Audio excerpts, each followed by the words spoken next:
She said I disgraced the family the moment I signed the deed. You spent $3,600 on that garbage instead of your sister's wellness retreat? What kind of daughter are you?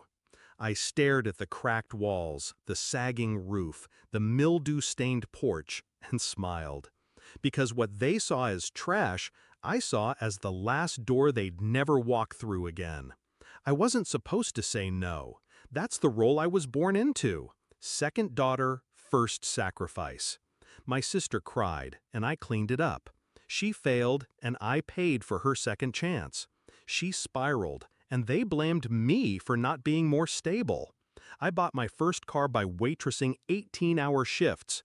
She got hers because she's too delicate for buses. They called it love, but it was manipulation dressed in silk robes and Instagram-worthy apologies.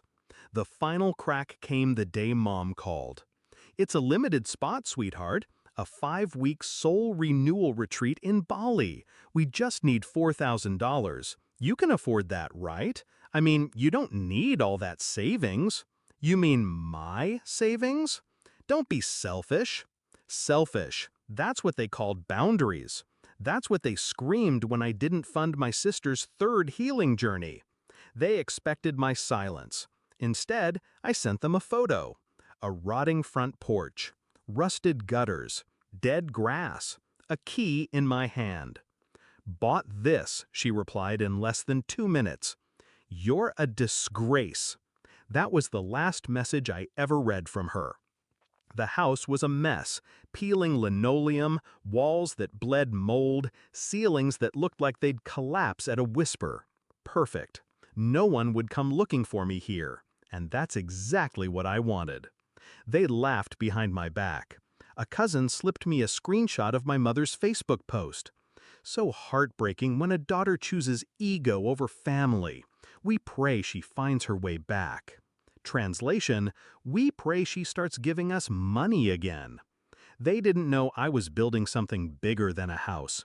I was building proof. Proof that I didn't need them. 6 months. That's how long it took. I gutted it room by room.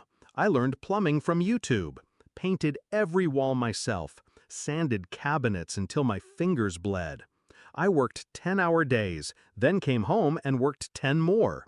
Alone. On purpose. Every screw I drove in was a boundary. Every fixture I installed was a promise. You don't get to break me anymore. And when it was done, it was beautiful. Not flashy, not huge, but strong, quiet, mine. I posted one photo. Sunlight flooding the hardwood floor. A mug on the windowsill. My name on the deed. No caption. I didn't need one. 3 days later, my sister showed up.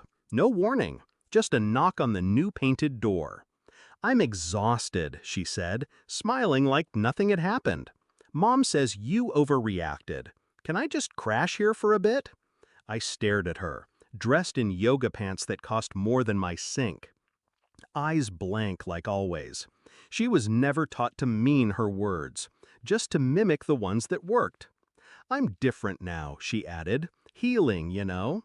She reached for the doorframe like she belonged there. I didn't move. "This place is cute. Small, but it's a start, I guess." That's when I knew. She hadn't changed. None of them had. They still thought I was less.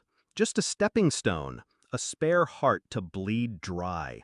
"You're not welcome here," I said. She blinked, laughed like I was joking. I didn't laugh. "You made your choice," I added. "I made mine. This house is the line."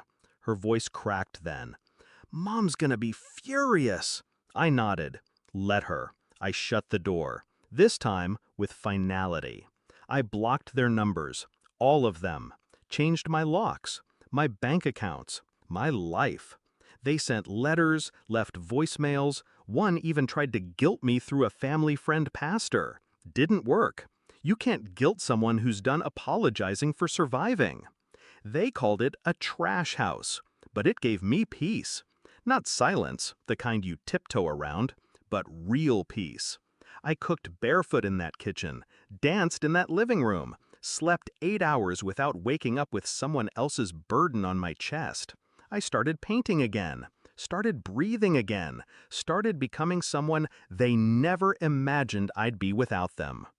Sometimes people ask if I miss them. No, what I miss is the illusion that one day they'd see me. They won't, and I don't need them to.